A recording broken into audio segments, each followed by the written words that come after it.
తాకట్లో ఉన్న బంగారాన్ని విడిపించి ఆ రోజున మార్కెట్ ధర కట్టి మిగిలిన డబ్బును మీకు అందిస్తుంది కొమ్మూరి గోల్డ్.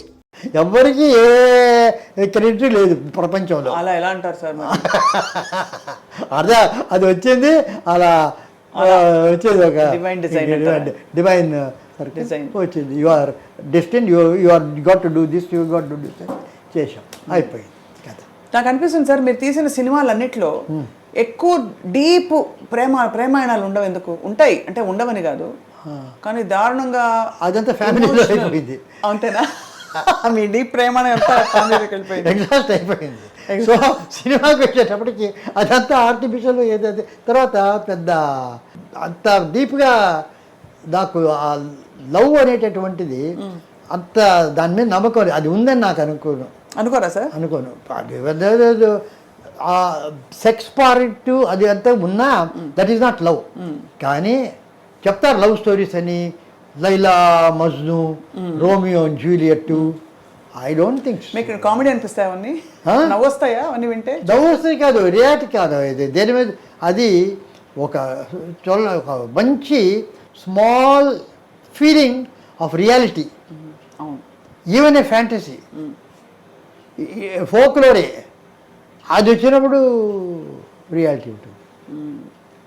అది దట్ ఈస్ ఇప్పుడు ప్రహ్లాద హిరణ్యకశిపుడు వేమూరి గగ్గయ్య వేశాడు. ధిక్కారమును చేతునా అని. వాడు మహాక్రూరుడు, వాడిని చంపు పైనుంచి అన్నారు. ఇది జరుగుతుంది, అందరూ చూశారు. అదే అలాగే హెచ్ఎం రెడ్డి గారు అందరూ తీశారు. బళ్ళారి రాఘవాచారి గారు వచ్చేటప్పటికి నాటకంలో ఆయన వేసేటప్పటికి ఆయన ఆ రాక్షసత్వంలో అంత రాక్షసుడైన ఒక తండ్రి. అవును. ప్రహ్లాదుడు నారాయణ అనడం ఇష్టం లేదు, ఎందుకంటే నారాయణ పడితే కోపం. కానీ నా కొడుకు ఎందుకు నాకు అగ్రెస్ట్గా పోతున్నాడు అనేది బాధ. అదే ఆయన చూపించాడు. అదే ఎస్వి రంగారావు ఫాలో అయ్యారు ప్రహ్లాదరావు. సో ఆ జెన్యూనెస్ వచ్చినప్పుడు అది ప్రహ్లాద కథ అయినా ఐ గెట్ టచ్. అవును, కరెక్ట్, అర్థమైంది sir. There is a genuineness about the whole thing. ఆ ఎమోషన్లో, ఆ పారవస్యంలో, భక్తిలో, ఆ బాధలో అన్ని జెన్యూనెస్ ఉన్నాయి, కానీ ప్రేమలో లేదంట. అది లేదు. నాకు అనదర్ థింగ్, నాకు ఆ ప్రేమలో అంటే ప్రేమ అంటే ఇట్ ఏ సాక్రిఫైస్. సి ప్రేమ సి supposing I'm concerned about a person, then I love. అంతేనా? అంతకు మించి ఏముండదంట. అంతకు మించి ఏముంది? అదే కన్సర్న్. అంతకంటే ప్రేమ ఏమిటి? ఒకళ్ళు ఒక చైల్డ్ అయినా ఇదైనా ఏమైపోతుందో ఏమవుతుందో అని చెప్పి కొద్దిగా డిఫరెన్సెస్ ఒపీనియన్ ఇప్పుడు ఉంది. బట్ ఫైనలీ అగ్రీ, కరెక్ట్ కదా అని చెప్పి. That was my totally wonderful thing between my self and my wife. అదే సార్, చాలా చెప్పారు. మాధవపతి సురేష్ గారు కూడా చెప్పారు, ప్రతి ఫిల్మ్ ఫెస్టివల్ మీరు అంటే ఫ్రెండ్స్ లాగా వెళ్ళేవారు. ఫ్రెండ్స్ లాగా వెళ్ళారు. ఆమెకు షోజ్ ఏ ట్రెడిషనల్ దో గ్రాడ్యుయేట్. మా మామగారు పిహెచ్డి హిస్టరీలో. అయినా కూడా మేము ఆ పెంపకంలో ఇప్పుడు మాకు పెళ్లి కాగానే రాగానే భోజనానికి ఎవరైనా పిలిస్తే మగవాళ్ళంతా ఫస్ట్, తర్వాత ఆడవాళ్ళు అనేటువంటి పద్ధతి. నేను పిలిచి పెద్దవాళ్ళు చిల్డ్రన్ ఫస్ట్, మగవాళ్ళు ఆడవాళ్ళు ఈక్వల్ తర్వాత. అంతే. అది కాన్సెప్ట్ చెప్పడానికి. తర్వాత నీవు రైట్స్ ఉన్నాయి యాజ్ ఎ వైఫ్. పతివ్రత ధర్మం I don't believe. I'm against. You have rights, you fight for it. I took her to Connemara library. I took to 3-4 months everyday. I made a talk so many. భీమవరం వాళ్ళ ఇంటికి వెళ్తే వాళ్ళు చిల్లరు అదేంటి అందరితో మాట్లాడేది, మూకీలాగా ఉండేది, ఇంత మాట్లాడుతున్నారే మళ్ళీ అది. So and all the advisers, all the ఇప్పుడు దిక్కట్ర పార్వతి పిక్చర్ తీశాను అక్కడ. సో రాజాజీ గారు పర్మిషన్ ఇచ్చారు, ఫిలిం ఫైనాన్స్ కార్పొరేషన్ వారు డబ్బిస్తానన్నారు. సో ఆ రోజుల్లో కర్ణాటక గవర్నమెంట్ ఏ లాంగ్వేజ్ వాళ్ళ కర్ణాటకలో తీసినా 50,000 రూపాయలు సబ్సిడీ ఇస్తారు. వీళ్ళు 2 లక్షలు కాస్ట్ ఆఫ్ ప్రొడక్షన్ దానికి. అంతేనా? అంతే, 2 లక్షలు. ఆ రోజు అంతకుముందు సంస్కారం 1 lakh. దానికి నేను ఎగ్జిక్యూటివ్ డైరెక్టర్, గోల్డ్ మెడల్. అంతేనా సార్? 1 lakh 2 lakhs ఉండేది అంటే 2 lakhs. 2 lakhsలో అందరు వేరే ఒకటి 20 రోజులు ఫినిష్ చేసి వచ్చాం. అప్పుడు లొకేషన్ షూటింగ్ నాకు ఒక క్రికెట్ ప్లాన్ ఉండింది. ఏమిటంటే కర్ణాటక వాళ్ళు సబ్సిడీ ఇస్తారు కర్ణాటక, తమిళ్ నేటివిటీ కావాలా. సో తమిళనాడు కర్ణాటక బార్డర్లో ఒక విలేజ్ చూసి, తమిళ్ విలేజే కానీ కర్ణాటక బార్డర్ వస్తుంది యాజ్ పర్ ది బైఫర్కేషన్. ఆ ఊరిని కనుక ఫిక్సప్ చేసుకుంటే టెక్నికల్ సబ్సిడీ అది వస్తుంది, దీనికి నేటివిటీ ఇది వస్తుంది, దిక్కర్ బాగుంది. సో 50,000 రూపాయలు, 2,50,000 అంటే నాటి జోక్, 25% ఫండింగ్. సో వాళ్ళు 1.5 lakhs ఇస్తారు ఫిలిం ఫైనాన్స్. నేను 50,000 పెట్టుకోవాలి. నాకు 50,000 ఇక్కడ వచ్చేసింది సబ్సిడీగా. సో 1.5 అవుతుంది అని అనుకున్నాను. అక్కడ వస్తుంటే హోసూరు దగ్గర ఎవరో చెప్పారు, సార్ మీరు రాజాజీ గారి కథ తీస్తున్నారు, ఆయన పుట్టిన ఊరు ఒక 10 కిలోమీటర్ల దూరంలో ఇక్కడ ఉంది తొరపల్లి అని, అది చూసిరండి అన్నారు. సరే రాజాజీ గారి కథ తీస్తాను, ఇది దూరం 10 kilometres, half an hour. So వేసుకుని వెళ్ళాం అక్కడికి. వెళ్తే ఆ పక్కన ఉండేటటువంటి ఒక నది లాంటిది, వరద, ఆ చింత చెట్లు, ఆ స్ట్రీట్స్ ఎగ్జాక్ట్గా రాజాజీ గారి కథలో ఎలాగుందో అలాగుంది. ఆయన చిన్నప్పుడు అక్కడతో ఆడుకొని ఉండొచ్చు, ఆ కథ చేసి ఆయన రాశాడు. ఇక్కడ చేస్తే పర్ఫెక్ట్గా ఉంటుంది కానీ సబ్సిడీ పోతుంది, అక్కడ వేస్తే ఆ నేటివిటీ ఉండదు, సబ్సిడీ వస్తుంది. సో ఎవరు, how to decide that? There is nobody. The only person who can share my life who says is my wife.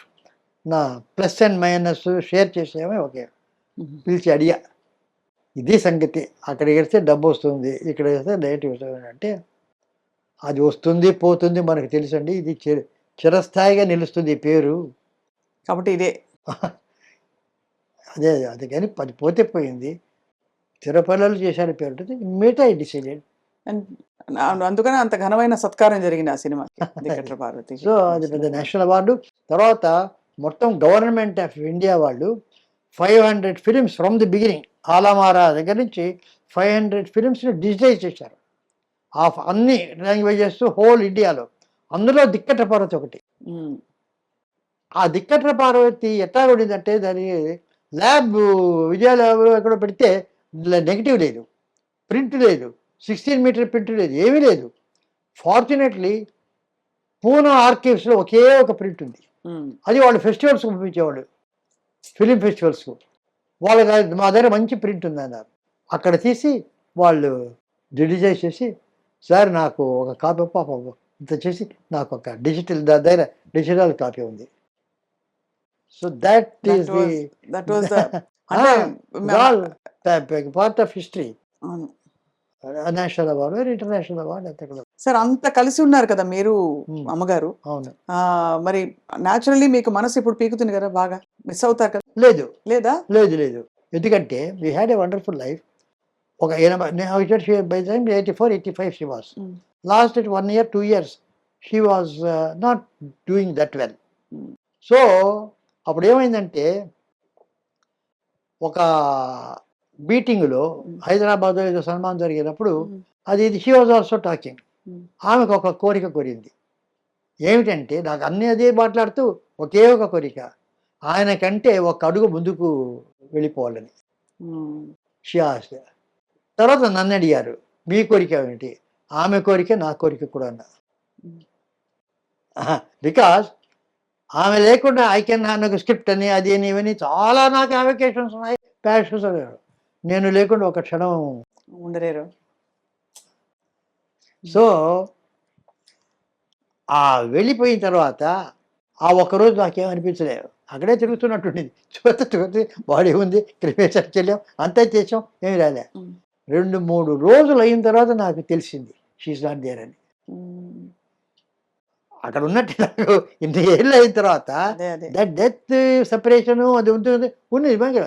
అప్పుడు లేదే, ఇక్కడ ఉండవలసింది లేదే, ఇలా మాట్లాడేది లేదే, ఇక్కడ కలిసి టీవీ చూసేవాడు అదే. అప్పుడు ఒక 2-3 రోజులు మరోజుగా ఉన్నాను నేను. ఇంకా 10 days కూడా కాలే. వాళ్ళందరూ ఫోన్లు చేయరు, ఆదిత్య వీళ్ళంతా కూడా ఎలా ఫోన్ చేయాలి ఆయనకు, చాలా ఇదిగా ఉన్నారా, చాలా దిగులుగా ఉన్నారు. ఆమె ఏదో పిలిచి అడిగినట్టు అనిపించింది నాకు. ఎందుకు అలా మరోజుగా కూర్చుంటారు మూల కూడా, go and work, do that అన్నట్టుగా ఒక ఫీలింగ్ వచ్చింది నాకు. వెంటనే తెచ్చి ఫస్ట్ ఆదిత్యకు ఫోన్ చేశాను, ఆదిత్య ఏంటి, ఐఎమ్ జస్ట్ హ్యాపీ, ఏదైనా చూడు వర్క్ అట్లా. అదే దేర్ ఆల్ స్టంట్. నేను అందరికీ సార్ వెరీ సార్, పర్వాలేదు, ఎవ్రీథింగ్ ఇస్ ఆల్ రైట్, అంతే. That's the spirit. That is the spirit of life sir. Your life personified. జీవితం ఎలా ఎలా ప్రకటితం అవ్వాలనుకుంటుందో మనుషుల ద్వారా అన్ని గుణగణాలు సార్ మీకు. మరి ఎవరి ఇన్ఫ్లుయెన్సెస్ వల్ల, మీరు తల్లిదండ్రులా లేక మీరు చదివిన పుస్తకాలైనా? పుస్తకాలు కాదు, తల్లిదండ్రులు. మా ఫాదరు ఇద్దరు, మా ఫాదరు మదరు. ఫాదరు చాలా సెన్స్ ఆఫ్ హ్యూమర్, ఆయన ఇచ్చిన పెద్ద ఆస్తి అది. అవును, మీరు ఆయన 84th ఇయర్లో he was be taken to operation theatre. కొంచెం డాక్టర్స్ అంతా వచ్చారు. ఆపరేషన్ థియేటర్కి వెళ్ళి అందరు డాక్టర్స్ వచ్చారు, హౌ ఆర్ యూ అని అడిగారు. I'm my age is against you, but my sense of humour is with you, go. అక్కడ కూడా జోక్ వచ్చేసాను. నేను కూడా చాలా మంది, కోవిడ్ వచ్చింది నాకు. ఓ, కోవిడ్ వచ్చింది నాకు, హోమ్ క్వారంటైన్. సో పాజిటివ్ అని చేశారు. పాజిటివ్ తర్వాత వెంటనే ఇక్కడ తెలుసు కదా, సోషల్ మీడియాలో కోవిడ్ వచ్చిందనే, ఇక్కడ కోవిడ్ వచ్చిందంటారు, హాస్పిటల్ అంటారు, సీరియస్ అంటారు. నెక్స్ట్ ఈ రకంగా ఒక గంటలో వెళ్ళిపోతుంది, సృష్టిస్తారు అన్నమాట. కథా చర్చల్లో స్క్రిప్ట్లో వాళ్ళు పెట్టుకుంటే బ్రహ్మాండంగా చెప్తారు. సో నేనైతే వెంటనే వీడియో ఇచ్చాను, వీడియో ఇచ్చి ఫేస్బుక్లో అతను వేశాను. ఏమిటంటే, ఇప్పుడే నేను పాజిటివ్ అని చెప్పి డాక్టర్ నాకు చెప్పారు కోవిడ్. నేను అడిగాను డాక్టర్, నేను చిన్నప్పటి నుంచి పాజిటివ్, ఇప్పుడు కొత్తగా పాజిటివ్ అంటున్నారండి, always positive, why are you talking positive అని ఇచ్చాను. ఎవరో ఇదేమిటి ఇట్ట మాట్లాడుతుంటే ఎవరో జాగ్రత్తగా I gave that. So it was